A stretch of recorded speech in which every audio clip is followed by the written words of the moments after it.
Kenna, you're going to start us off. I'll come in and then I'll jump out. Yep, I could start us. Yeah. Welcome everyone. It's great to see you all this evening, and we're glad that you have time to join us for the OIF's OI Clinic and Bone Health Town Hall.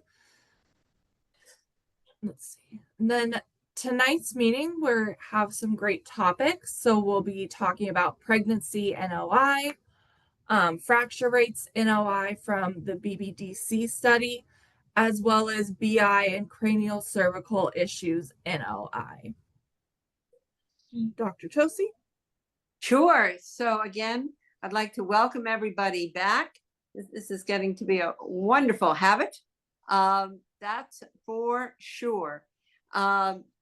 We are trying very much to be sure you're up to date on everything going on in OI and as many other elements of rare bone disease as we possibly can bring to you.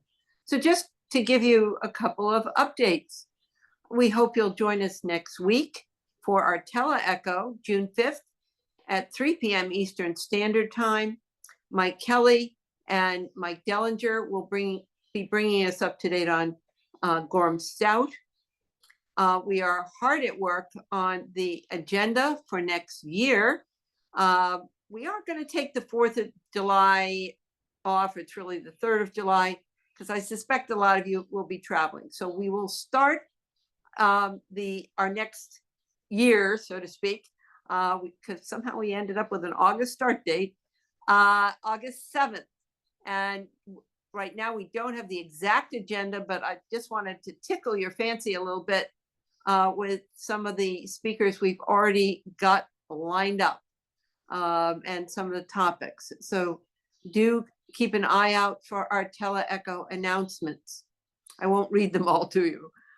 Then remember that we have our special separate OI tele-echo series. And coming forward, Erin Carter is going to talk about genetic testing for OI. Kathy Raggio is going to talk about cardiovascular issues. And then my colleague from Children's Hospital here in DC will talk about the clinical and genetic evaluation of non-accidental trauma versus OI, a challenge many of us face, that's for sure. Next slide, please. And I think hope everyone's aware, we're going back in Washington to having a metabolic and rare bone disease club. In the older days, there were bone clubs primarily focused on osteoporosis, but there is so much interest in rare bone disease and metabolic disease. We started a club to emphasize those issues, and because we want to share this as much as possible, we are doing it hybrid. So if you're interested in participating, you are most welcome. And you can see our upcoming speakers are Jenny Miller speaking on ENPP1 and ABCC6 deficiencies. We're going on in September to go a little bit off the usual beaten path on XLH and actually look at nephrology and rheumatologic complications. And then November will be focused on updates in achondroplasia. So do watch our website for those opportunities. Next slide. And I think you know that every 3 years, there's actually an international conference on OI. And this year it will be held in Hong Kong, October 29 through 31. And that is available, as you can see, on a very simple to remember OI site. And the good Erica is putting all these links in the chat if for some reason you've missed them. Next slide. And I suspect many of you are like me and you've been participating in clinical trials. And let me say, it ain't easy. It's been a real challenge to do, but it's very exciting to keep moving the needle forward as we try to make advances in serving our patients. And I just want to thank everybody at every site who's doing a clinical trial because it's so very important to our community. So with that, let me turn it over to Kenna with even more announcements. Thank you. Hi, everyone. So I'm Kenna, and I'm the manager of health education here at the OIF. And I just wanted to give a few updates on our resources that we have. So, first, the OIF's National Conference, which is held every other year, is the largest event for families and individuals living with OI. This event brings together over 600 members of the OI community for 3 days of medical information sessions led by experts, as well as networking activities that create lasting support systems long after the conference has ended. It also offers people living with OI a chance to meet with OI experts for medical consultations. The next national conference will take place from July 23rd to 25th of 2026 in Orlando, Florida at the Rosen Center. And more information and registration will be made available later this fall. However, I do want to mention that if you have patients or know of families that would be interested in attending the OIF National Conference but are worried about the cost, the OIF does offer scholarship opportunities for families and individuals with OI that can cover the cost of registration and or travel and accommodations. Next, the OIF recognizes that the importance of connecting OI community members with each other as well as with local professionals. To achieve this, the OIF hosts 3 to 4 regional conferences each year. These one-day events feature sessions on understanding and living with OI and allow for community members to learn from expert speakers as well as engage with each other in their area. This year, we held conferences in Atlanta and Denver, and our next one is scheduled for Portland, Oregon on October 11th. And again, we do have scholarships available that can help cover the cost of registration. So if a family or individual is interested in that, they can always email us at bonelink@oif.org. As some of you may or may not know, the OIF recently updated our website to make it easier for community members and medical professionals to access resources and information. As part of this revamp, the OIF now has the OIF Informational Library, which houses our published fact sheets, toolkits, and video resources on many topics related to understanding and living with OI. Also, to help people be able to search a topic across our various toolkits and fact sheets more easily, the OIF is working on establishing a chat box function through ChatGPT, where information is strictly based on the OIF's toolkits and fact sheets, and the GPT is not allowed to use outside sources or personal opinions, as well as every answer will include citations from our fact sheets or toolkits that's pulling from. And as I mentioned on the previous slide, the OIF has published toolkits to help individuals understand and live with OI. The Adult Health Toolkit provides valuable information for adults living with OI and their families, as well as medical professionals. It covers various topics relevant to adults with OI and includes a range of resources to assist them with managing their health. One of the goals of this toolkit is to serve as a resource that adults with OI can share with their healthcare providers, helping them to better understand the condition, especially if they lack extensive experience in treating adults with OI. This toolkit is currently available in English, Spanish, and French, and we have it on both our website in electronic version as well as in print.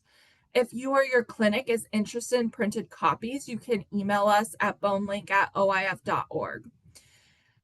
The OIF has also published Navigating a New Diagnosis Toolkit for Parents and Medical Professionals. This toolkit provides the most up-to-date information possible, whether you are building your prenatal and pediatric care teams, navigating the neonatal intensive care unit, or looking for information on what to expect when you take your baby home.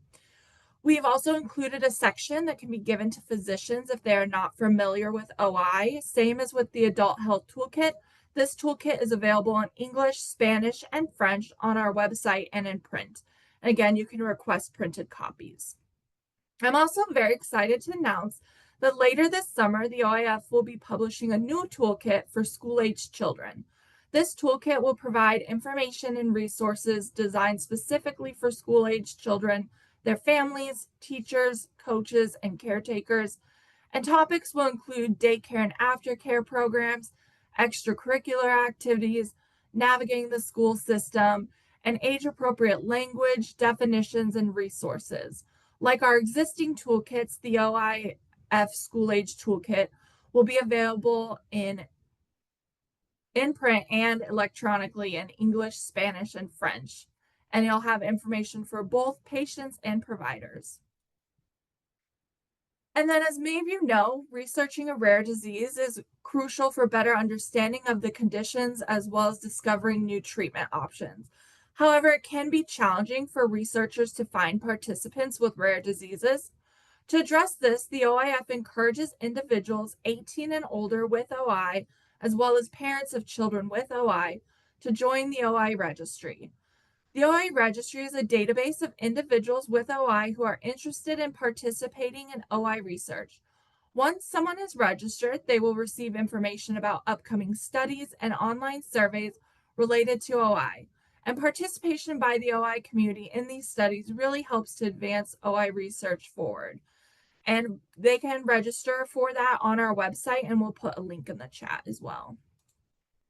Now, I also want to let you know about 2 OI research grants. The Michael Geisman Fellowship Grant is funded by the OI Foundation, and the Francis Glorio Research Fellowship Grant is funded by the Canadian OI Society. And these award funding to postdoctoral trainees who are currently working on projects with clear relevance to OI, or who have projects that will enable them to develop expertise in OI research. And application requirements include that the applicant must hold an MD, DDS, DO, or PhD, and be appointed to the level of a postdoctoral trainee or equivalent within an academic institution. Applicants should also have completed their PhD or clinical training within the past 5 years, and our next grant cycle for these will open in early fall. And then another grant program that is relevant to your patients is the Jeannie Coleman Impact Grant that's available annually. The Children's Brittle Bone Foundation and the OIF Jeannie Coleman Impact Grant offers direct support to individuals and families by providing products and services that will greatly improve their quality of life. Items that have been awarded in the past include, but are not limited to, wheelchairs, orthotics, hearing aids, modified vans, ramps, and national conference attendance. And the next application cycle for this will be in January of 2026. And lastly, I want to encourage everyone, if you've not done so, to join our medical professional email list. By signing up for this, you will receive updates from the OI Foundation, including our quarterly clinical e-newsletter, as well as medical professional events. And finally, I just want to again thank everyone for attending tonight. I will send an email out to participants following this meeting with some of these direct links to our resources, as well as a survey for this meeting. Please, if you can, take the time to fill out that survey because we use those responses to help plan for our future meetings.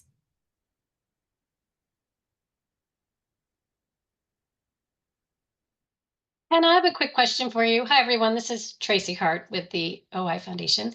You didn't have a slide, but can you mention quickly the scholarship program? That's sort of a new program for us that we encourage people to Which let their scholarship? the Cranston. Oh, yes, the Cranston. So we also have the Edward D. Cranston College Scholarship, which that one is for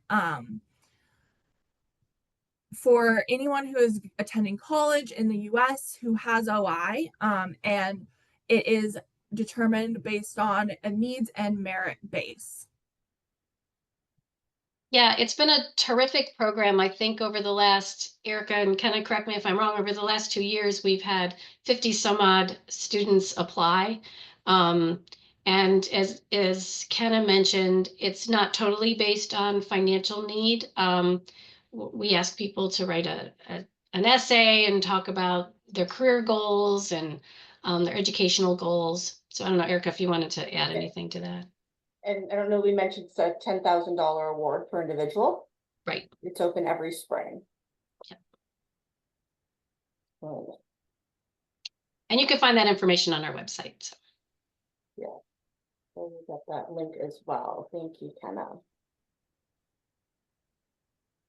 So Dr. Tosi. Okay, well, we have just a little bit of embarrassment. I spoke to Dr. Krakow this morning, and I do believe she's joining us in the next minute or two. But she is not answering her phone. And she is not on. We will have a brief. Why don't you, Tracy, can I get you to advertise a little bit about the national meeting more? Why Oh, sure. I could talk attend. all night about the national meeting if you want me to, Yeah. everyone. Yes, please. Yes. So we actually think we just have had our first meeting today as a team to talk about the national conference. As Kenna mentioned, she had a slide, July 23rd to the 26th in 2026 in Orlando. What's really great about our venue this year is that, or next year, is that we have, Erica, how many? 69 rooms with roll-in showers. 79 rooms with roll-in showers. And for those who are not familiar with the OIF National Conference, as Tracy said, it's every other summer. It's our largest meeting that we host for families and also providers. The meeting draws anywhere from 600 to 800 people, and ones that we hold on the East Coast, so Florida, we see higher numbers, so closer to that 800, sometimes a little more. It's 3.5 days of informational sessions and then social activities and mutual support. So especially if you're seeing new patients or families who they're just connecting to the OIF community for the first time, this is really the event to encourage them to go to. And like Kenna said, the OIF offers really comprehensive scholarships programs. So we're paying for anybody who's asking. We're paying for travel, hotel. So certainly financial needs should not be a barrier to attend. Again, it's next July, not this coming one, but 2026 in Orlando. And the link is in there, but I'll bring it up again, and I'll make sure the scholarship information is there. And then as a provider, if you've never attended the meeting, I think, Tracy, I would also encourage you to come to it. Absolutely. Oh, absolutely. And also too, in between our conferences, or between our national conference, we have our regional conference program, which this past year we had 2 regional conferences so far, one in Atlanta and one, we were just there in Denver. And we'll be going to Portland, Oregon in the fall. So again, we're learning a lot at the foundation about our community's needs. Sometimes it's really difficult to travel to a national conference. Just it's a capacity issue. It might not even be a financial issue. It's just getting everyone together to travel. So we're trying to reach as many parts of the country as we can with our regional meetings. We had a fantastic meeting in Atlanta and in Denver. Both meetings were really well attended, but what always is just very moving to me is when we ask people at the beginning of the meeting, how many of you is this the first time you're attending an OIF event? And probably 90% of the people raise their hand. And for us as a foundation, that's just super important because we want to make sure we reach as many people as possible. And it seems like the regional conference program is doing that. Here, here, here, here. Again, while we wait for Deb, I would also mention, we also are working hard on our transitions efforts. And I think most of you know, I used to say nowhere to go. Now we call it somewhere to go. And we would really appreciate learning about what everyone, frankly, is doing as they help young people move into adult care. I think this is really a national crisis. And we have had 2 workshops on it. We will be having a 3rd in the new year. And what we don't want to do is miss what folks are doing, because innovative ideas are where great futures come from. so that with luck, some of you are going to really stimulate us to do great things. And it's been great to work with Tracy as we search for ways to help everyone help their patients move into adulthood with high quality care and opportunities as well. Tracy, you haven't heard back. I have not. I don't. It's very unlike her. So I don't know. I hope everything's Right. okay. Yeah. And her phone appears to be turned off. Hmm. I'm not quite sure what to say.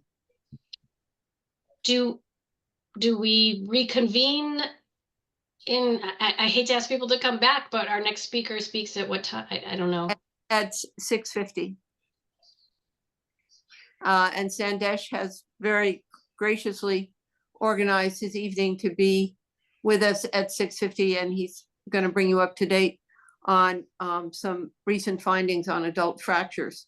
And then the good Sukan Shah is going to talk about what I care about. It seems more and more every day as I worry about folks with odd neurologic findings, which is basilar impression. So we do have a jam-packed schedule, and Deb's done some great work on pregnancy. I apologize. I would ask you maybe to keep your computers on. If we get through to Deb, we will start and do an abbreviated presentation with her. Laura, I'm here. Thank you. Sandesh just came on. Okay. Sandesh, we had a little goof on time zones. I'm going to ask Deb to give us an abbreviated talk today. And then we'll get a little bit back on schedule. But Deb, thank you so much for being with us. So sorry, Laura. I have it down. It's 4 o'clock Salt Lake time. And so I was sitting here. So I apologize. So what I would appreciate your doing is coming back next time and giving us a detailed talk.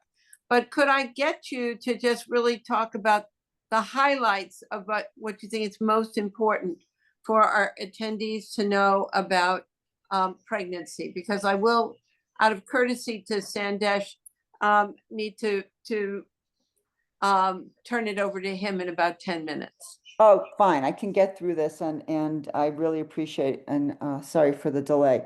So I want to talk about pregnancy in patients with osteogenesis imperfecta. And I think, I'm going to skip the overview of what OI is. This audience knows it. And, the question really is, are there gaps in our knowledge for pregnancy care with women with OI? And really the most important thing in terms of pregnancy is what does the pregnancy and breastfeeding have an effect on the skeleton, particularly in disorders of bone mineralization, including OI? And are there more pregnancy complications in women with osteogenesis imperfecta, including the milder forms? And are the fetal outcomes the same between women who have OI versus average stature women? And what's the best mode of delivery or timing? And so there's still lots of questions.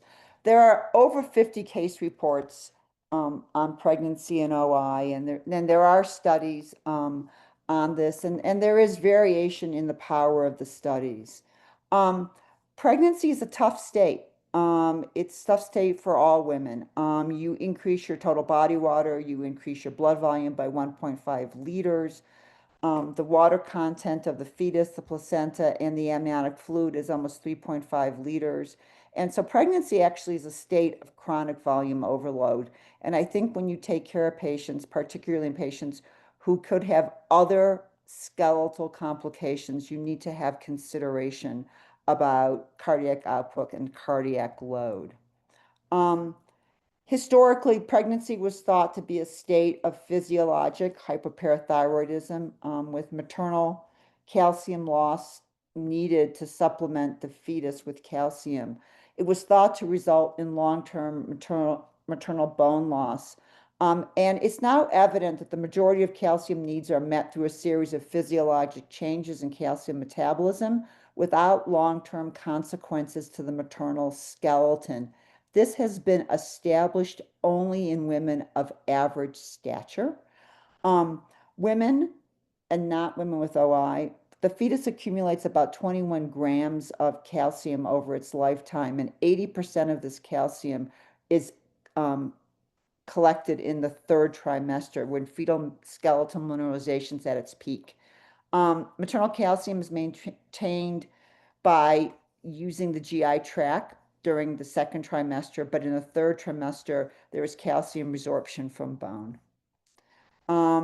And pregnancy's effect on bone metabolism remains controversial. There is increased bone loss even without OI, and the estimates are that you lose 2 to 5% of your bone mass during pregnancy.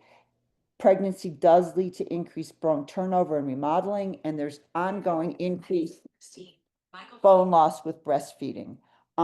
There's studies that have shown that there is no association with high parity and osteoporosis later in life.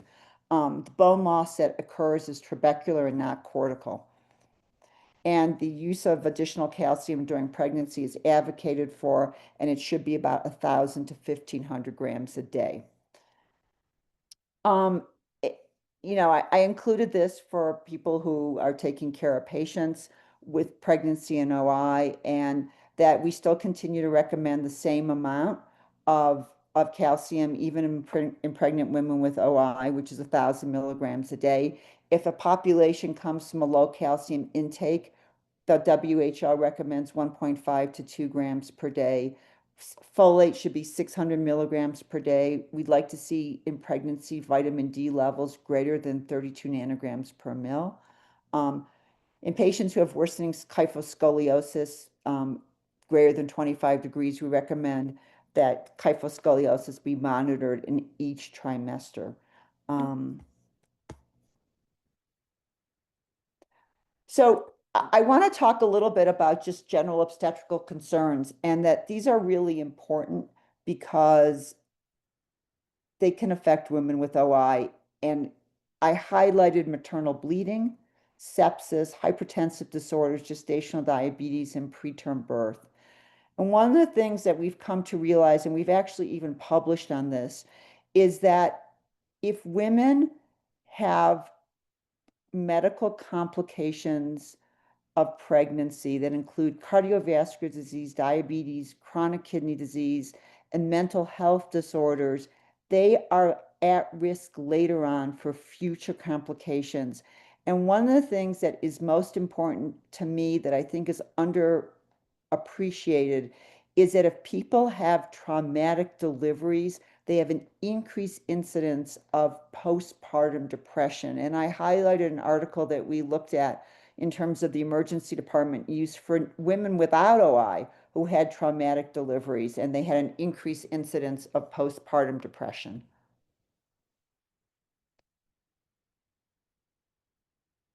So we published this in 2021 where we looked at a pregnancy study, and the study's available. There were more than 200 pregnancies. This was done by a retrospective survey where patients were anonymized and provided us with data. And there was no surprise. There was an increased cesarean section rate, which people have shown. There was an increased use of in vitro fertilization for pre-implantation genetics. There was an increased incidence of gestational diabetes. There was an increased need for transfusion. There was increased fractures in the antepartum and postpartum period compared to their previous history. There was a higher incidence of low birth weight, and there were higher rates of NICU admissions and neonatal mortality that was not related to the fetus having OI. So we decided to follow up on this because we saw higher rates of C-section, pre-implantation diagnosis, need for blood transfusion, antepartum and postpartum fractures compared to the general population. And this was actually somewhat in contrast to what Liking had published in 2024, where they looked at 134 pregnancies and concluded that the rates of pregnancy and delivery complications were similar between OI cohorts and the reference population.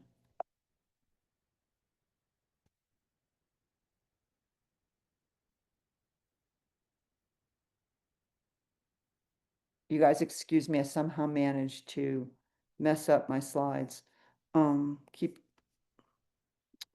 So what we did was we did a follow-up study, and the way we designed the study is we collected medical records on patients who allowed us to collect their medical records. So we sent out a survey and we asked people if we could contact them and we could actually interview the women. And we were able to, we've interviewed more than 52 women, but we have data presently on 52 women that are almost at 100 deliveries. 86% of the patients completed both the survey and us talking to them, as well as us getting medical records. And we've collected about 40 medical records and fracture data. And so to date, we have 30 patients who we have available medical records, surveys, and phone interviews. And why this is really important is there are hundreds of papers on maternal recall. And it turns out that in pregnancy, when people have gone back even 30 years, people are able to recall their pregnancy events very well. And so what we looked at was validating whether their characteristics of what they told us and what we were able to glean from the medical records were concordant. And as you can see in the column for the mode of delivery, for the recollection of blood loss, including hemorrhage and the need for transfusion and neonatal birth weight, that there was almost 100% concordance between the patients and their medical records. This is clearly validating what's already been published about maternal recall, but it gave us confidence that when women told us about what happened in their pregnancies, that there wasn't a reason really to question them. And what we found in this new cohort of almost 100 deliveries is that the cesarean section rate is higher at 66.7%, which is higher than the general population, which is 25%. That there was a higher incidence of malpresentation relative to the general population, that individuals had C-sections just for the indication of having osteogenesis imperfecta. But what really struck us was the hemorrhage data, where 27.8% of the population in their pregnancies, like these almost 100 pregnancies, had hemorrhage, and 32 of 8 of those, which were 32%, necessitated transfusions, which is much higher than the general population, where hemorrhage is approximately seen in 3% and need for transfusion ranges from 12 to 16%. But what was also interesting was the number of fractures. And there were, in this cohort, there were a large number of fractures during pregnancy, 12% during pregnancy in this cohort. Sorry, And up to, Dr. Krakow, yeah. we need to be showing slides right now. We're not seeing them again. Oh no, I am so sorry. Oh, I apologize. You're just listening to me. I'm so sorry.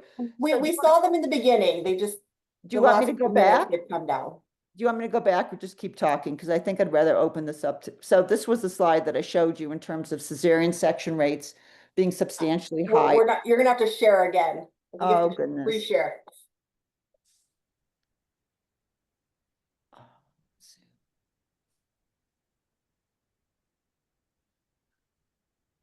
There you go. Yep. All right, so this was the slide where I showed you that the medical records were highly concordant with the patient's stories and what they said in their surveys and the phone interviews. That their mode of delivery, high C-section rate, high rate of malpresentation, much higher rate of need of hemorrhage and transfusion.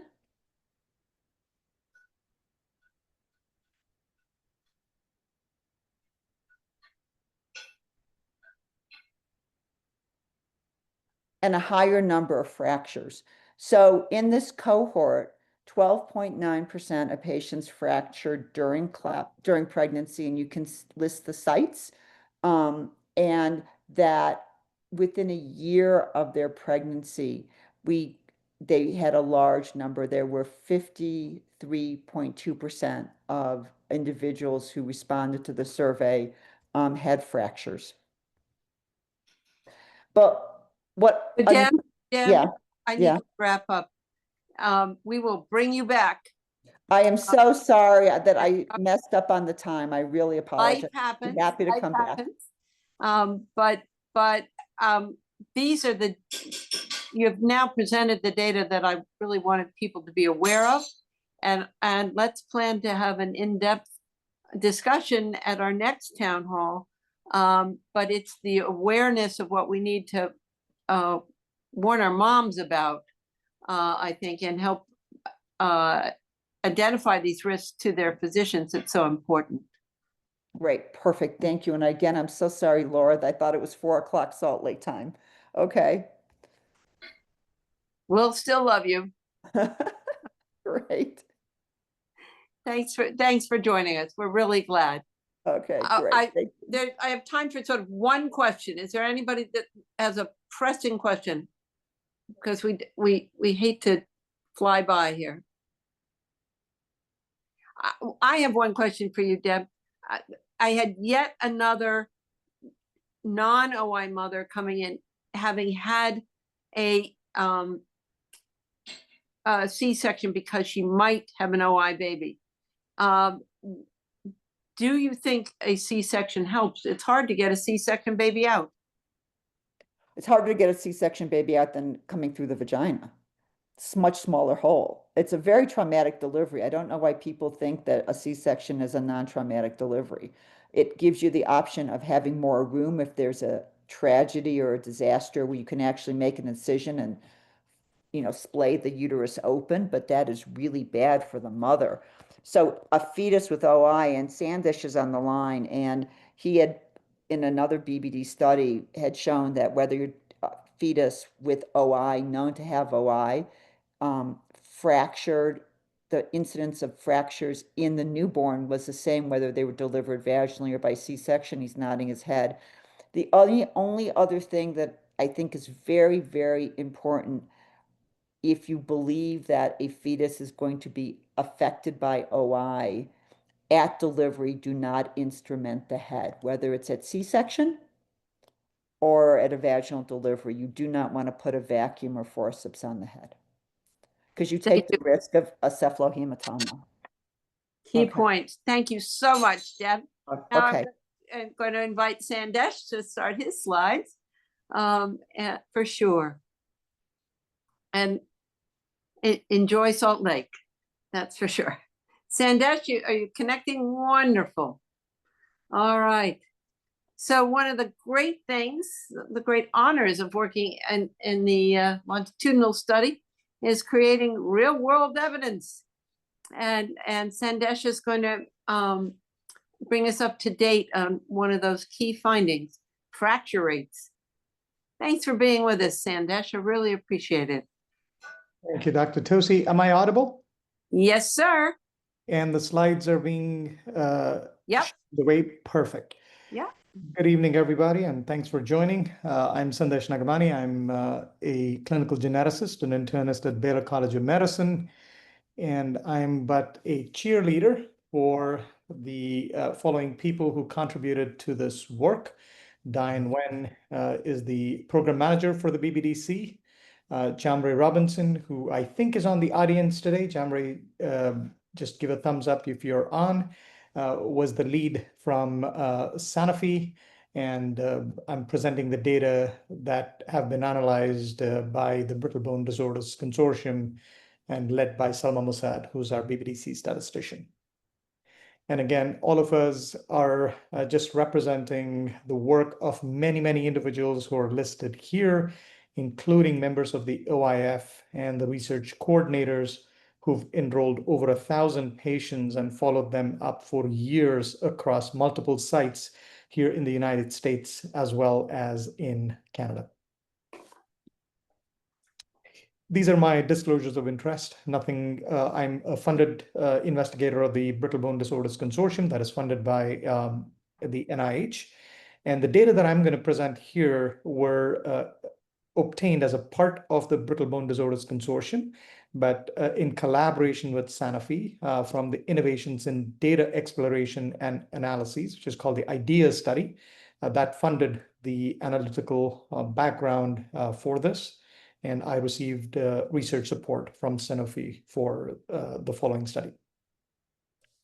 I know I'm preaching to the choir here. All of you know what OI is, and that is why all of you have taken time on a Thursday evening to be here with all of us. I'm not going to go over what the skeletal and extraskeletal features of OI is. All of you know that this is a true Mendelian disorder of connective tissue that involves the skeleton, but also does have significant extraskeletal manifestations that are listed here.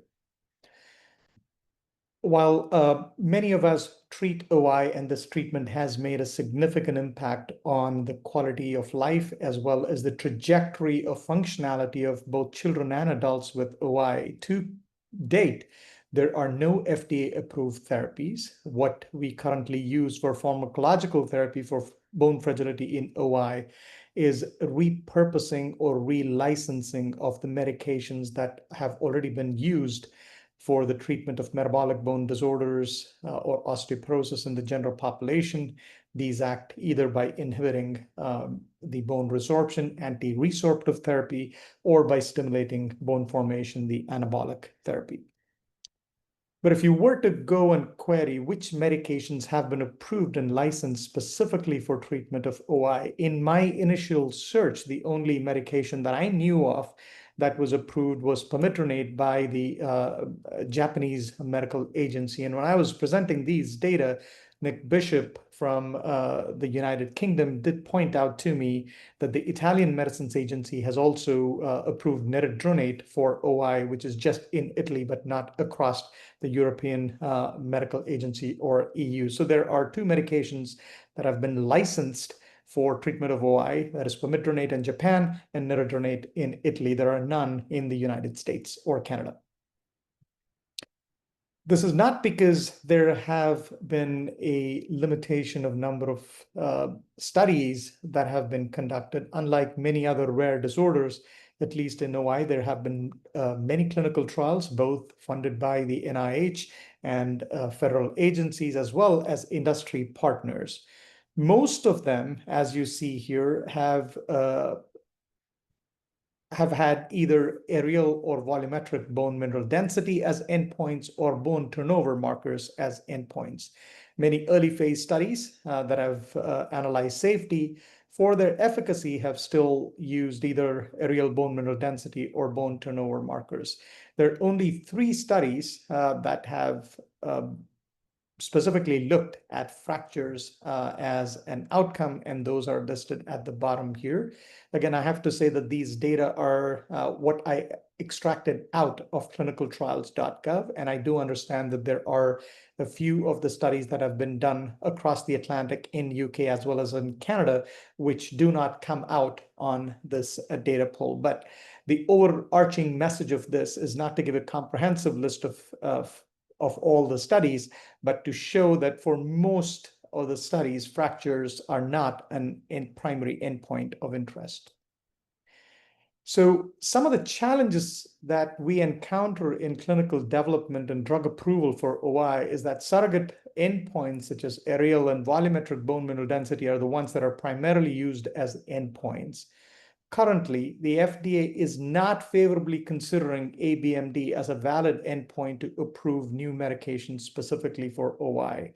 I'm sure a lot of you on this audience do know of the SABRE study led by the FNIH initiative and led by Dennis Black and others, which have tried to establish ABMD as a surrogate endpoint for osteoporosis because they had enough number of trials and patient data to develop that as a biomarker. From what I understand, the FDA has accepted the initial application as it's still yet to be approved as an endpoint. But since such data do not exist in OI, currently the FDA is not considering this as a surrogate endpoint in clinical investigations.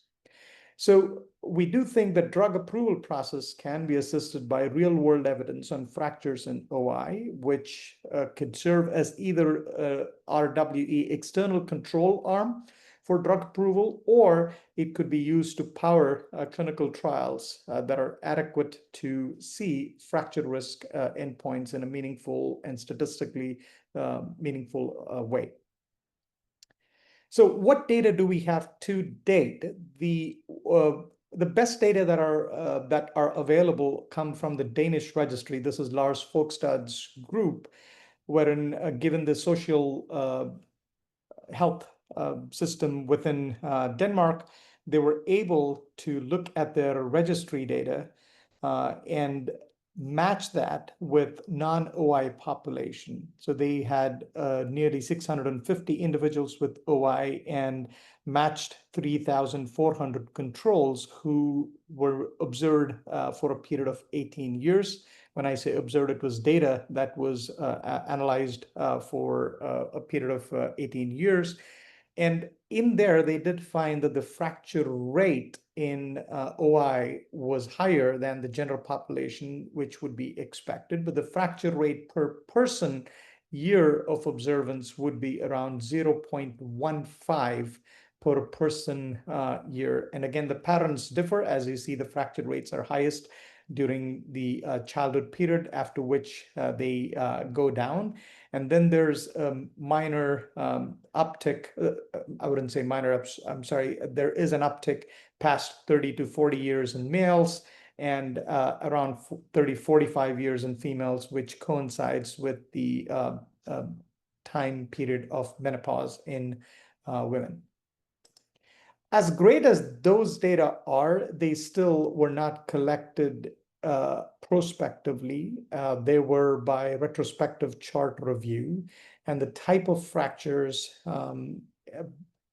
were not, the study was not geared specifically to look at the type of OI and its correlation with fractures, because the granularity of data at that level did not exist. Furthermore, all of us know that many patients with OI do not go to the physicians if it is a minor break that they think will not need intervention. So it is possible that that would be an underestimate of the fracture risk. So in order to move forward to look at fracture rates and key clinical outcomes in OI from a clinical trial readiness perspective, Sanofi and us partnered with this program they have, which is Innovations in Data Exploration and Analytics, to look at the data that was collected within the Brittle Bone Disorders Consortium. As many of you might know, the Brittle Bone Disorders Consortium is one of the 20 consortia of the Rare Diseases Clinical Research Network that is funded by the NIH.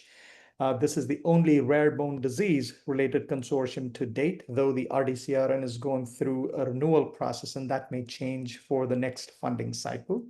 Shown here in red are the multiple clinical sites wherein patients are enrolled. Data is collected in a uniform manner across sites in accordance to the Manual of Operations. Baylor College of Medicine, my home institution, is the lead and prime site for this. All the data is stored within the Data Management Coordination Center of the NIH RDCRN, and all of this is being done with active collaboration and input from the OI Foundation, who are integral partners of this enterprise. So the BBDC's natural history observational study has enrolled 1,000 participants at 12 recruiting sites, and shown here are the patterns of recruitment across the last decade since the BBDC came into existence, and we've hit the target enrollment accrual of 1,000 participants. We do have a very good retention rate, which is well above 80 to 85%. Now, longitudinally, patients are followed in varying time periods, 1 to 2 years, depending on whether you're a child or an adult. And during each follow-up visit, much information about demographics, scoliosis, medical history, and all the other covariates that are listed on the slide, including fractures within the past 12 months are collected. So because this talk is about fracture data, we collect fracture data in two specific forms. In one form, it's called the current medical history. The coordinator asks, how many fractures have you had since the last visit? And how many self-reported, how many X-ray confirmed fractures you have had. And if there's no change since last visit or 0 fractures, this checkbox is ticked. So as an example here, this individual states that he or she had 2 fractures since the last visit, and both of them were X-ray confirmed. Now, if the patient reports a fracture in the past 12 months, then there is a additional PRN form called the fracture form that is filled out, which has the location of fracture, how it was treated, the mechanism of injury, and whether it was self-reported or X-ray confirmed. Now, in an ideal world, all the data that you collect in every format on every form matches well, and we don't have to do any data cleaning. But I do not live in that world, and I guess that none of y'all do as well. From the 1,000 individuals we enrolled, we had to exclude 207 as participants had only 1 visit, and they would be non-informative for fracture rate on a longitudinal basis, leaving us 804. Out of which we had to exclude around about a quarter of individuals because the fracture numbers did not match identical between the current medical history and fracture forms. There are nuances as to how these data are extracted. I don't think that's relevant to the talk, so I'm going to skip that, but be assured that we did all of the data cleaning required so that we only had robust, we only included those on where the fracture information was identical between the fracture form and the current medical history form, and all covariates were checked, the code was run, and cross-checked by spot data checking within the BBDC. So out of these 473, 58% were female, 42% were male, and almost 2/3 were children. Predominantly, most of them were Black, white with 6% Black and 9% rest of the races. Bisphosphonate use was in 51% of individuals with OI type 1, but nearly vast majority of them with OI type 3 and 4 did have a history of exposure to bisphosphonates. And as you see, the age groups, we have a decent representation across the age spans, but we drop off past 50 years as the number of enrollees past that age are limited.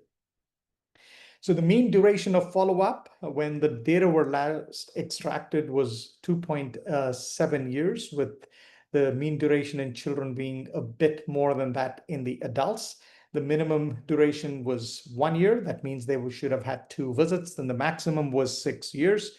And the mean follow-up in OI types 1, 3, and 4 was around 2.5. So it varied depending on what type of OIs you had. But if you just look at the types 1, 3, and 4, we had 2.5 years. These represent a total of nearly 1,300 participant years of data, out of which 800 participant years are children and 450 are adults. So in this data, when we looked at fracture rates, again, we found the same pattern of higher fracture rate in the earlier years of childhood, which then drops off acutely during the adolescence to adult age groups, and then it plateaus out. We did not see the uptick that was seen in the Danish registry because of the limited number of individuals here. And as you see, the error bars are a bit larger because of that. You see that the mean fracture rate per participant year is significantly above what was seen in the Danish registry. We got 0.84, which was almost 5 times, 4.5 to 5 times what was just reported in the registry-based data. The mean X-ray confirmed fractures was 0.51 per participant year, and the self-reported fractures were 0.33, so a split between around about 3:5. And the number of trauma event versus no significant trauma was almost 1. But not all, or we know that all these 3 different types of OIs are not the same. So we looked at fracture rate categorized by OI type, and as you clearly see, the rates reflect the severity known clinical phenotypes of OI, with the fracture rates in OI type 3 being almost 4 times that in OI type 1, and the fracture rate in OI type 4 being 2 times of that in OI type 1 as well. The next question we asked from the trial standpoint was, where are these fractures? Because not all of them are the same. And the majority of the fracture were in the long bones, which were in the femur, tibia, humerus. And when we combined all the long bone fractures and vertebral fractures, we saw that of the 0.8 fractures per participant years, almost half of them were all long bone fractures, while the vertebral fractures were quite rare. So given the larger sample size and the covariates that we could use to look at association of OI subtype with having fracture during the follow-up period, we again uncovered patterns, some of which is not surprising to this audience at all. The likelihood of fracture with OI type 3 was 3 to 4 times of OI type 1. Of that, between OI type 3 and 4 was 2.2-fold. Females tended to fracture less than males, which was again apparent from the curves. Children fracture almost 3-fold higher rate than in males. This again may be driven by a preponderance of the more severe types in the pediatric age groups. What we could not do is association between recent treatment, on treatment versus no treatment, because again, remember, this is a longitudinal natural history study where we did not assign treatment. People who were more severe were more likely to be on treatment. So if you were to actually be on a bisphosphonate or ever received bisphosphonates, your likelihood of fracture was twice as someone who had never received it, which is purely an ascertainment sort of bias.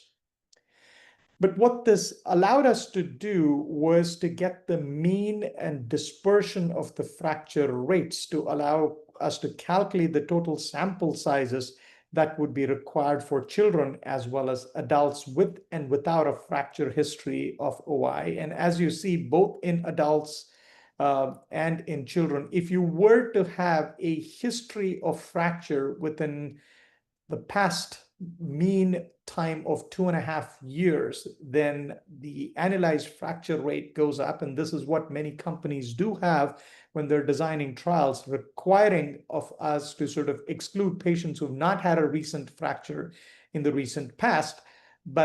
And all of us who do this know that we have to screen out a lot of patients, but at least the total sample size will come down significantly with having that criterion. So the analyses have to be looked at within the context of the strength and limitations of the data set. The strengths were that we had a large cohort. We systematically collected the fracture data, and we went to clean up the data significantly to make sure only the robust ones were included.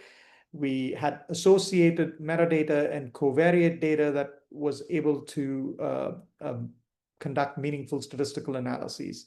But again, the limitations is that no matter how well you want to do it, there's always going to be missing visits and data points. These data are participant reported. We could not confirm fractures in every single event just because these might have been patients who were not being cared for at the site. Additionally, the protocol did not require us to actually have the x-rays and or confirmation just because of the onus it puts on the RCs. And again, as I said, it was non-randomized regarding treated versus untreated. And what I have is a quasi built up multiple layer snapshot view that has been reconstructed. As we get more data, because of the variable duration of follow-up, these numbers may change. So the take-home points for all of us is that, again, natural history studies can provide real-world evidence for key clinical outcomes that may help drug development. Analyses from a geographically dispersed population within North America showed that fracture rates in children was around threefold higher compared to adults, and that individuals with type 3 have a 4- and 2-fold higher rates than OI types 1 and 4 respectively, and the odds of having a fracture are lower in females. And from the trial standpoint, we also uncovered that requiring a recent history of fracture might be a useful inclusion criteria for clinical trials to limit the sample size, to sort of have more power with the limited sample size that are used. Again, I want to acknowledge the patients and families who come to the sites every single visit when they can. It's a lot of commitment that they put for the success of the study. I want to thank the OI Foundation, who are the engine drivers behind what we do, the Brittle Bone Disorders Consortiums, my home institutions, and of course, our NIH partners. This is a cooperative agreement, which means we have a program officer and a scientific officer who are actively involved in the design and conduct, and we could not have done it without our NIH partners. And finally, I want to acknowledge my sources of funding that allow me to get some time off clinic to do what I like to do. Thank you very much. I'm happy to take questions, and I see that there are none in the chat. I was monitoring them, but please unmute yourselves for the questions regarding the talk. Exactly. That was terrific. And I just want to say what an honor it's been to work with you and to work on the longitudinal study.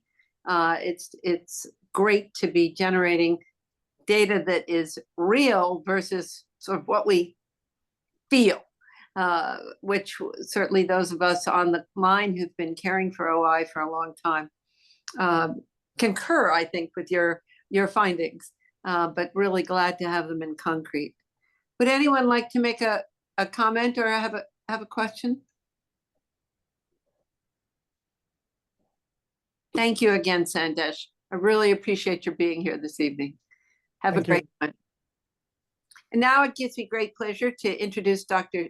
Sukin Shah, who's coming to us from the DuPont Institute up in Delaware, and who's really done a tremendous amount of work on a subject that I worry about a lot in my patients, and that is everything that has to go on with the neck, because I think we really have inadequate data on basilar impression and when to act on it. So I'm thrilled that you're here, Sukin. Thank you so much for joining us. Oh, well, thank you very much, Dr. Tosi, and to the OIF for accommodating us. I have to say that this program that we have at Nemours is based in a legacy first established by Rich Cruz, now extended by Jean Franzone, and certainly I get to share in the care of these patients with regard mostly to their spines. But as we know, a lot of this goes together. There are some disclosures here. You may see some implants that I was involved with designing, but there's really nothing further to disclose. This is a part of a larger talk on all the spine problems that we have seen in OI, basically from the occiput to the sacrum. But what I was tasked with today is to really discuss basilar invagination and some of the cervical cranial junction problems, as well as some of the cervical problems. You've heard here before that the severity of disease and the genetics creates a very wide spectrum of the phenotype of this disorder. But what BI seems to be related to are more compression fractures at the cervical vertebral junction. There's not a lot of asymmetric growth here. This part of the spine doesn't grow very much, but asymmetric growth is a critical part of the development of scoliosis, certainly with compression fractures on top of that. And age has a lot to do with it.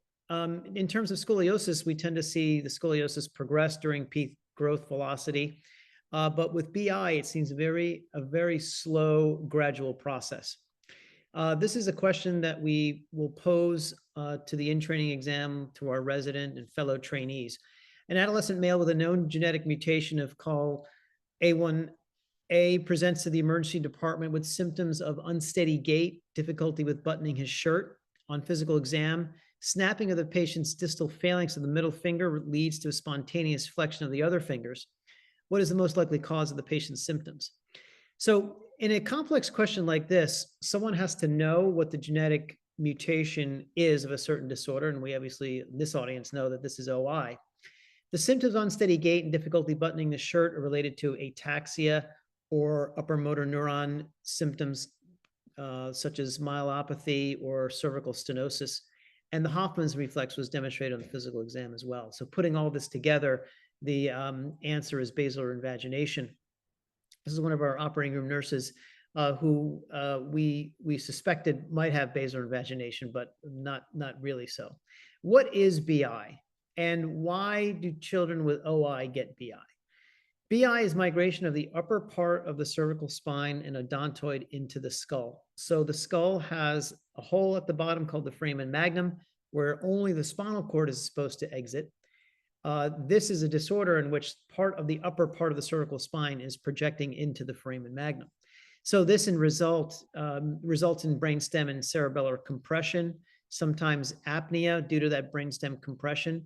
Results in CSF flow disturbances, which can cause syringomyelia, results in cranial nerve deficits, and it seems to be common in some of the bone softening conditions, mainly OI and some of the other skeletal dysplasias. It's a spectrum of problems. Platybasia is flattening of the skull base, shown in this X-ray here. Basilar impression is upward infolding of just the foramen magnum. You don't get the protrusion yet of the dens, and basilar invagination is actually the odontoid process protruding into the intracranial space into that foramen magnum. So this is, the first one is an example of platybasia. This is just flattening of the skull. This patient also has BI, and the clue is that the upper part of the cervical spine is pretty much obliterated by some of the skull base elements. So we get an MRI on this patient, and what you see is the dens protruding into the foramen magnum, the brainstem draped over that process, a resultant CSF flow disturbance after the stenosis resulting in syringomyelia. And on the AP of the coronal views of the MRI, you see that characteristic mushrooming of the upper part of the cervical spine forming the stalk of the mushroom, and then the brain, cerebellum, and other structures forming the cap of the mushroom. This is very characteristic on the coronal sequences. Now, this is a patient with pretty severe platybasia, but no basilar invagination. So we have to confess that we don't understand this disorder very well. And what I'll attempt to do is describe it, maybe tell you who should be screened for it and how we're treating it. So if we assume that the etiology is due to this softening of the skull, and you get microfractures at the craniovertebral junction, it might be aggravated by early childhood erect posturing, which is what Salance had first described. But seriously now, we would not delay the development of a child to the sitting and erect posture just because of theoretical risk of OI. Now, clearly, it seems to be related to the severity of OI, but it's not universally present in all the most severe children. So we have yet to understand who really gets it. The other problem is that the signs and symptoms are rather vague. Who's had a headache recently? Well, most people have had a headache recently, but it's the most common symptom of BI in these two natural history studies.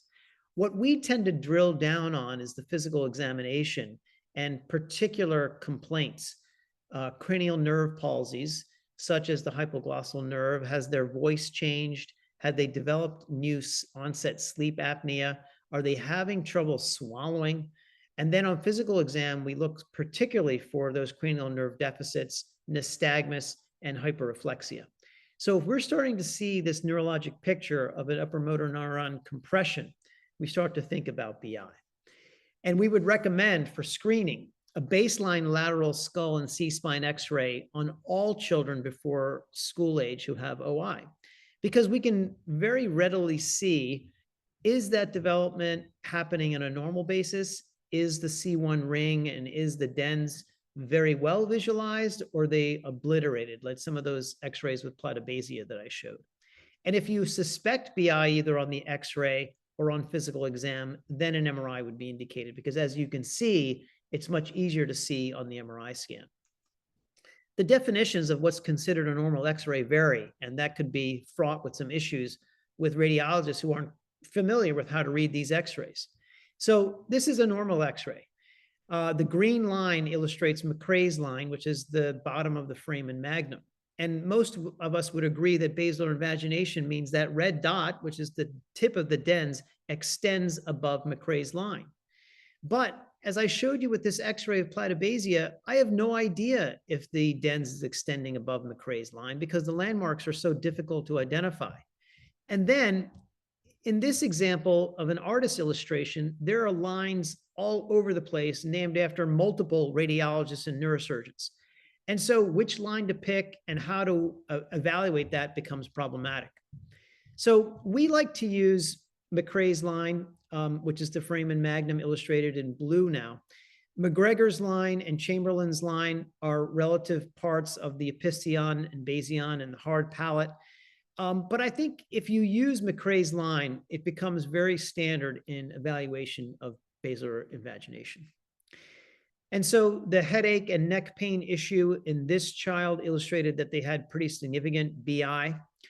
And then as I was talking to the patient, the father with a relatively short neck started to say that he's had some of the same symptoms as well and was intrigued.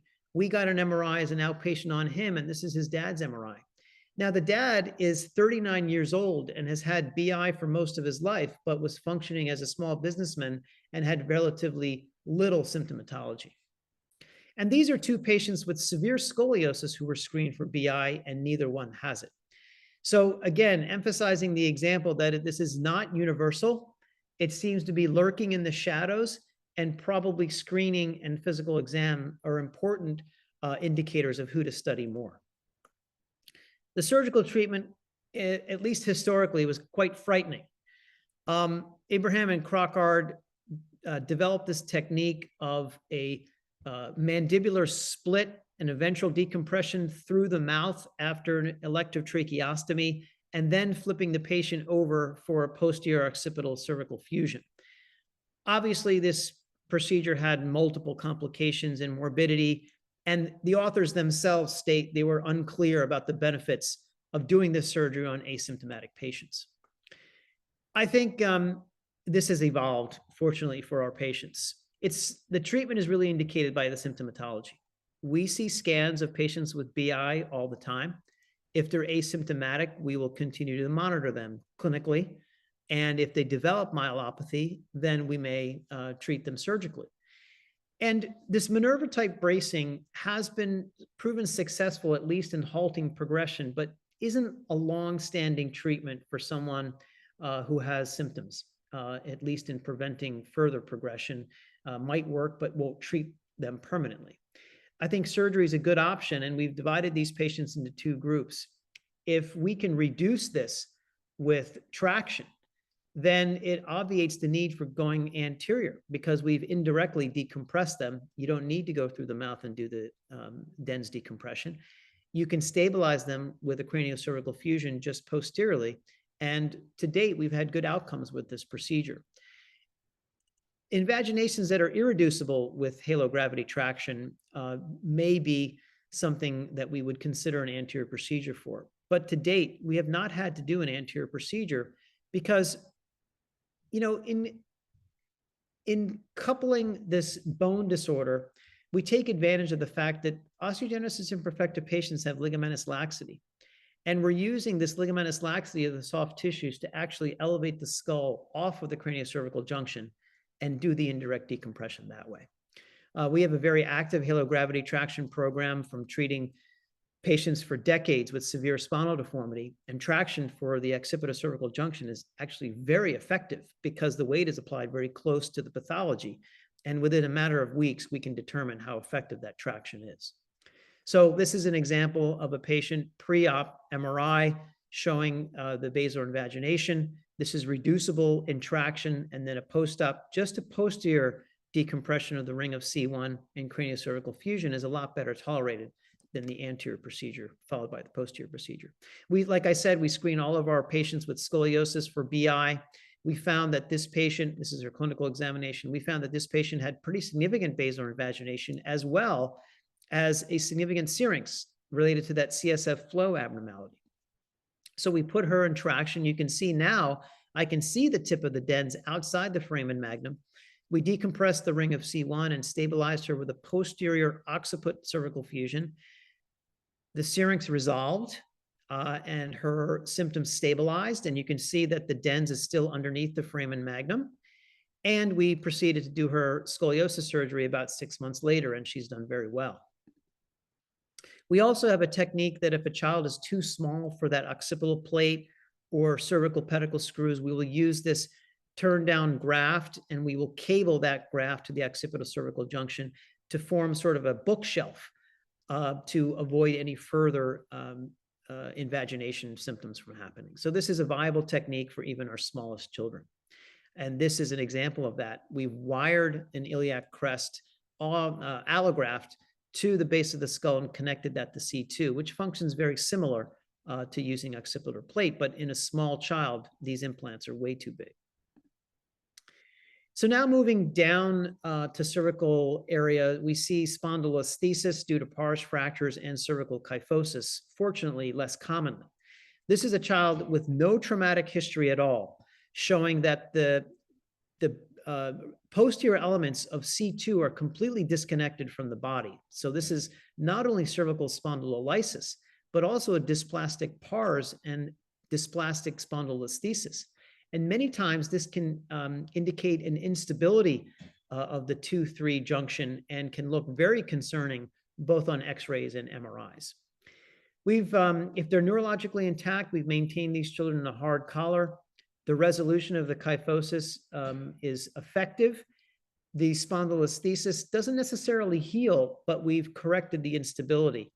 And then as they get older, we may consider repairing this, as we have in some children, with a pars screw to get that to heal. But this will not typically heal without surgery. If we can address the cervical kyphosis and instability for a while, then we're keeping them out of a neurological deterioration picture.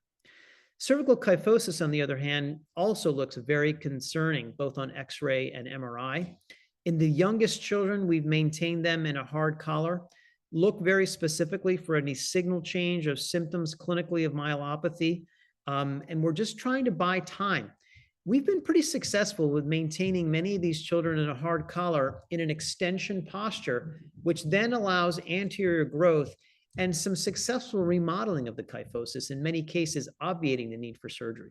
However, in the most severe kyphosis cases, especially those with declining neurologic function, I would not wait. These children will deteriorate further and could become quadriplegics, perhaps even vent dependent. So we need to act early. This patient presented to us with upper motor neuron symptoms and declining neurological function. Again, cervical traction is very effective in reducing some of the deformity, because prior to traction, we couldn't even approach a ventral decompression because there wasn't enough room. Now we've extended her neck. We did a 2-level corpectomy, replaced those bones with a cage. We could not do posterior instrumentation except for wiring because the posterior elements were very small. We maintained her in a halo for almost 3 or 4 months, and she did recover some upper extremity function. But several years later, she returned with recurrent kyphosis because, again, her head, the weight of her head was much too great to be supported by her cervical spine. And you can see the recurrent kyphosis, which I would admit was actually worse than the initial problem we were treating. But we were able to use traction again. And then now she was old enough to be stabilized with rigid instrumentation that could actually keep her head in a good position. So what you see here is an occipital cervical plate connected to cervical instrumentation, much like we would use in an adult or a larger child. And she had a very successful outcome, again, with avoiding a progressive neurologic deficit. So I would say that treating the occipitocervical problems is the same as many of you have treated in the lower limbs and as we treat in the lower spine. We've got poor bone quality with rigid deformity. Sometimes even the exposure to these bones surgically is very hard. We depend a lot on our medical colleagues and our geneticists and endocrinologists to help us understand and optimize the bone prior to surgical intervention, which I think has resulted in very good outcomes and a pleasure taking care of these children. So in summary, I would say at least on the upper half of the spine that we treat, basilar invagination and cervical kyphosis, resolution or halting the symptoms is our goal, especially if you start to see myelopathy or cranial nerve deficits. And we have seen spontaneous improvement of the syringomyelia once you restore that CSF flow abnormality. But what's really important, and I would advocate to recognize these symptoms and avoid progression of disease. The patients we've treated early recover faster, have much less morbidity, and obviously better outcomes. Thanks very much. Fantastic.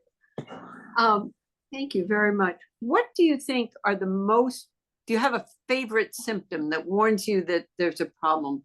And what does your neurologic exam really consist of? Well, I think when we meet a patient for the first time, we examine probably half of the cranial nerves. I also look at neck range of motion because that seems to be restricted in some of the cases as well. Nystagmus is a very easy symptom to check. And the children are so conditioned that when I walk into the room, they know exactly what I'm going to do with my finger and looking for nystagmus. The thing is, you know, nystagmus, even in the normal population, if you start checking your friends and family, it's actually more common than you think. So I need to have at least 2 or 3 symptoms on that list. Headache, I almost dismiss as a primary driver for doing anything. So I want to look for nystagmus. I want to look for lateral gaze palsies, new onset dysphagia. We send them for sleep studies to look for apnea. And I think I need 2 or 3 of those symptoms to really drive forward. Now, the MRI is important too, because you can see very severe basilar invagination without signal cord change or brainstem myelopathy. And that may be more on an elective basis. But when someone starts to show signal intensity as well as myelopathy, we would think that that was a little bit more urgent. And certainly they could deteriorate very quickly. So that would put us into 2 groups of patients. Those that have BI with or without those MRI abnormalities, I would think need to be separated. And your criteria, can I just get you to refine your criteria for surgery a little bit more? Yeah. So they need to have pretty significant BI on the MRI. If they have symptoms of headache and they think they might have BI, if their MRI doesn't show that severe cerebellar pontine angle, looks like a question mark, then we don't think surgery is going to necessarily help them because we're not sure what pathology we're treating. So the MRI has to show severe cerebellar pontine angles as well as symptoms of myelopathy clinically. And when those symptoms are present, they may not resolve immediately. They can take several months to resolve. But what we're trying to do, even if you elevate the skull a few millimeters and indirectly decompress that brainstem just a little bit, the symptoms will resolve. So we're not going for some sort of heroic reconstruction and making their cervical spine normal. We're just trying to get a little bit of decompression and do that. So I think the MRI is critical to show severe BI, and then we need several symptoms on that list to proceed forward. Because even as I described it, it may sound like it's a better operation than the ventral decompression, but it's still, it's a pretty complicated procedure that I wouldn't advocate doing prophylactically. Certainly. I must say I was surprised that you had adequate fixation when you only had what looked to be, 2 screws in the cervical spine and then the skull. You have not had trouble with that? Well, sometimes the cervical plate has loosened, but that's only been thankfully after the fusion has healed. The screws that are going into C2 are mostly contained in cortical bone. So I think they're fairly stable rather than if we were doing something in cancellous bone. I'm trying to use multiple levels of fixation with patients with poor bone. But then you got to remember too, they're in a halo. And I leave that halo on literally until the pins are so loose that we have to physically remove it. And that's not the pleasant part, but it could be up to 3 months. Yeah. Wow. I'm hogging the question line here. Folks, the chat line is open, and feel free really to break in if you have a question. Jean sent her wonderful thank you note, and certainly I have been so grateful for your help for my patients. Folks on the line, what questions do you have?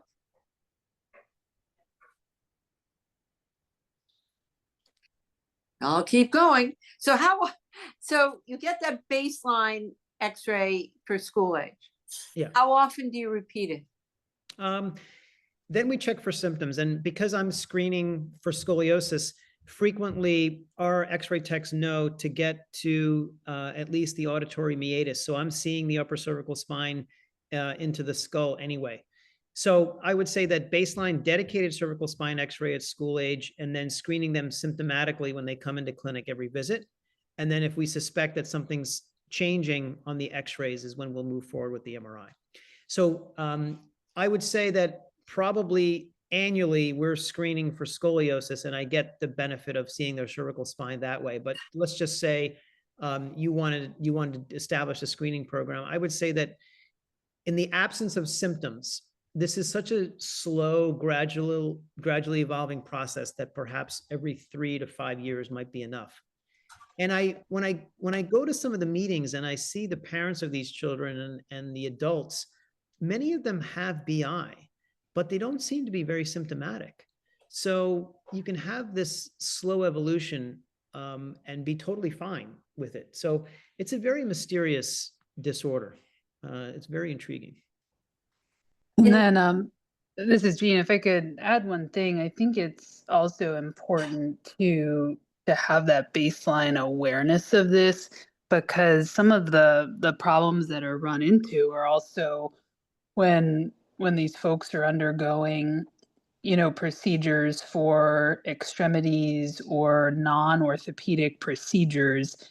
And I think it's important to know that every patient who goes through our OR is being intubated in such a way so as to be protective of this condition. And I think the awareness is important, because some of the most tragic situations we've seen of sort of unrecognized BI and neurological compromise have perhaps been, when heads and necks were manipulated in such a way so as to not to be aware of it. Yeah, that's a great point, Jean. And we hear every once in a while, unfortunately, of an incident like that. So awareness is definitely the key. I think, Dr. Tosi, there is a question from Carrie Myatt. Yes. So is there an approximate time frame in the hard collar when that is, and when is that your preferred management? If the child is just so young and we're trying to manage some of the bone issues initially with infusions, and we just need to buy some time, I think a cervical collar is a nice way to at least protect the neurologic elements. And like I showed, we have had some examples of the cervical kyphosis actually improve. And so that brings up another question, what's the natural history of cervical kyphosis? What if we did nothing? Would it improve over time? I'm not sure. As we sometimes do for bracing kyphosis, if you can stimulate anterior growth by taking off the axial compression, that might be what makes the difference. And so that would be a cervical collar, basically full-time, except for bathing and perhaps therapy, and then watching that resolve over time. Obviously, the collar might need to be changed when they grow. And you want to definitely maintain a gentle extension alignment, because what you're trying to do is prevent flexion, which can create secondary issues with the chin and occiput. So you have to monitor that. But we've had good success. Great. And I see we have another question. Thank you, Brian. What do you consider to be optimal grafting for these patients to maximize fusion probability? Autograft in the setting of severe OI? Well, Brian knows the answer to this question, but I think he's asking for a reason. So we know that these patients don't necessarily have a problem putting down bone, as the bone that they're putting down is inadequate. And one thing that's been very helpful for us in order to locally reverse the effects of bisphosphonates and wake up the osteoclast is bone morphogenetic protein 2. So in addition to meticulous technique and providing multiple levels of fixation to avoid failure at one particular point, we'll do a gentle decortication to get that neovascularization and some of the local environment to improve. We will stop the bisphosphonates post-operatively for 4 to 6 months, and we'll apply local bone morphogenetic protein with allograft and some autograft. So the way the BMP works is it wakes up the osteoclast just locally, so it shouldn't affect the appendicular skeleton, and provides the inflammatory pathway for bone healing to occur in that environment. And I think that's been one of the reasons we've had success in achieving healing in some of these scenarios. What patients need to know is that this is a non-FDA approved use of this product. We don't know the effects on a developing fetus, so I would be particular to counsel childbearing women that this medication is being used, or use it with their consent. And to date, we have not had side effects of this medication, but there are numerous side effects reported for cervical hematomas developing in anterior procedures with BMP. So I would only use it posteriorly. Thanks, Dr. Shaw. Thanks, Brian. Good question. Additional questions?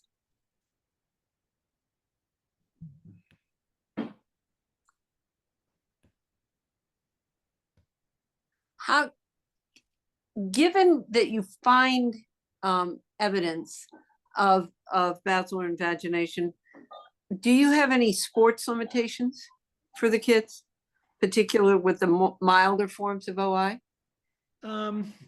So I don't see significant BI in the milder forms, but let's say like some of these examples like the DAD and so forth, clearly I wouldn't allow any sports where they would be exposed to an axial compression of their head and neck junction. So things where I would not allow them to do gymnastics or pole vaulting or football or wrestling.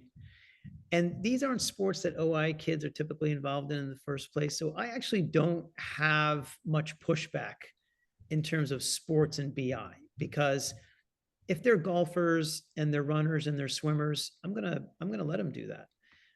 But we would want to avoid collisions and any falls that would predispose them to an axial compression of the head and neck. Great. Thank you. I can now say Dr. Shaw said.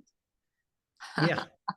One of our, and so, yes, that's my research assistant. It's not a joke. One of my kiddos wants to do MMA. It's just. Yeah. So, okay. So MMA is a no-no with BI for sure. It's the challenge that I think that the bisphosphonates have made a lot of the kids feel stronger than maybe they really are. And how we cope with that, I think, is the new challenge in our. Well, we're gonna have a whole new set of challenges with the anabolic agents. Yes, absolutely, absolutely. Well, that's really helpful, folks. I'll give you one more chance to ask questions. Otherwise, I'm going to give everybody a few minutes back in their day. Well, everyone, I'm not sure who's still on the line, but Dr. Krakow, thank you. Dr. Nagamani, thank you. And Dr. Shaw, thank you so very much for being with us tonight. As more and more OI clinics evolve, we're eager to be sure that everyone's up to date and feeling they have the leading information. So very grateful to you for being with us tonight. And we'll look forward to everybody on board joining us for the fall event. We'll get you information on when that's going to be as soon as we can. Great. Well, thanks to the OIF and Dr. Tosi and the rest of the panel. Appreciate it. Great. Night, night, and thank you so much.